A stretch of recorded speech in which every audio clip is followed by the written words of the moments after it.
Welcome to this edition of SAU Weekly, your source for the latest news and sports from St. Ambrose University.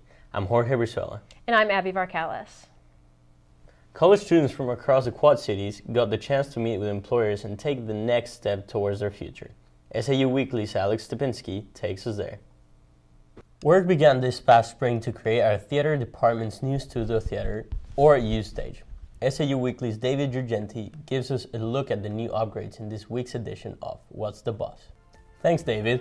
Coming up in sports, our Fighting Bee football team has found its new home at the Jack and Pat Bush Stadium. And our men's lacrosse and baseball teams welcome some familiar faces to their coaching staff. Lily Reed will have these stories and more up next as she takes you inside SAU athletics. Stay tuned.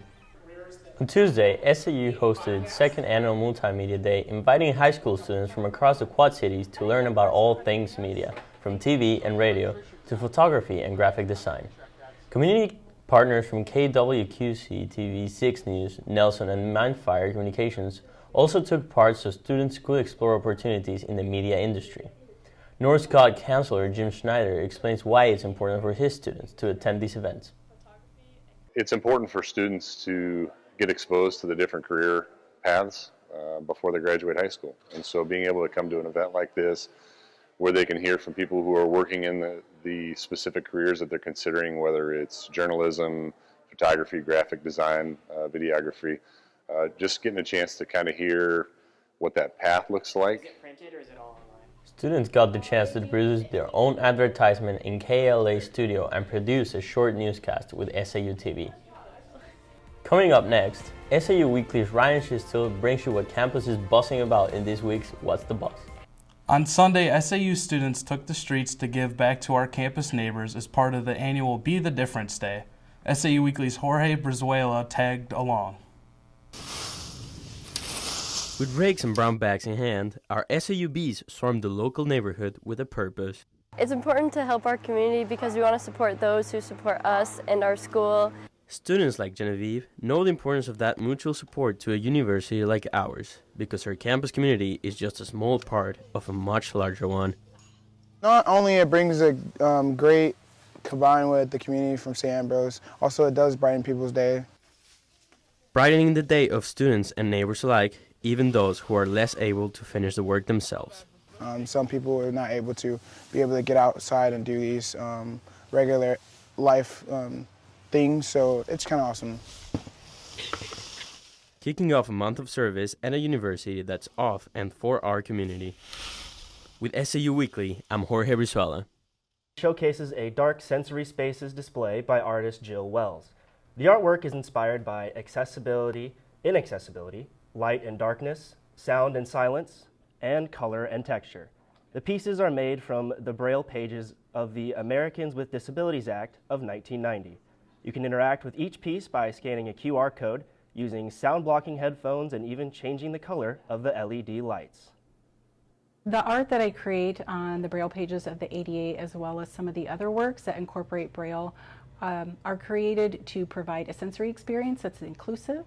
It's also an educational tool, as well as it offers individual choices in experiencing the work.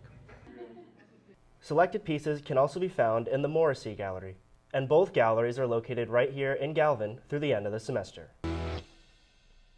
Joining us now is SAU's Director of Student Engagement, Jason Richter. Thanks for being here, Jason. No problem, Jorge.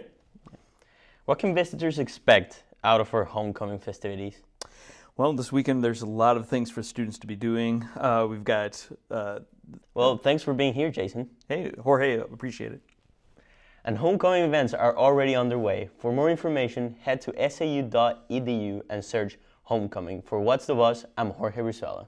Welcome back. Joining us now is goalie Rachel Willett. Thanks for being here, Rachel. Thanks for having me. As you're near the end of the season, sitting in first place, what would you say had led this team to success? We've had an immense drive to succeed this season, ever since our first loss in conference to Olivet.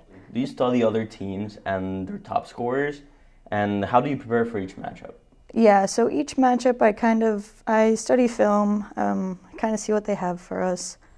It was a record-breaking season for both the SAU dance and cheer team, and it was capped off with a remarkable finish in the national championships.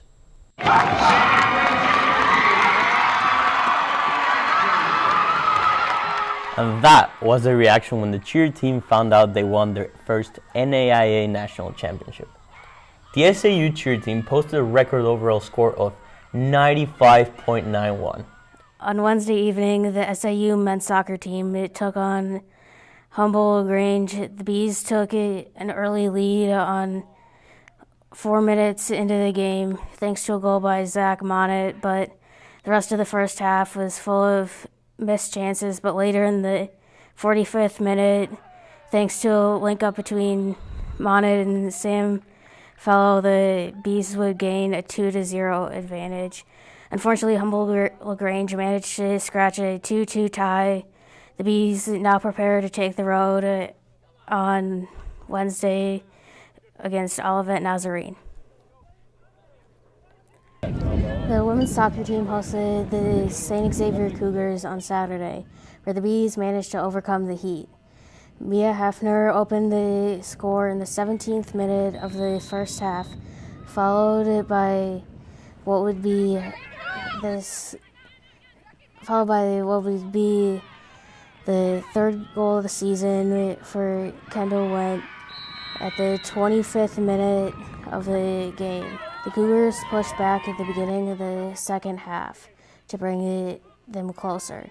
Kendall Went would then score the game-winning goal 10 minutes into the second half to settle the game for a 3-1 win to get her the second of the day. The Bees also defended their hive on Wednesday evening against Judson with an 8-2 win. On Tuesday, the Bees will host Indiana Northwest Redhawks.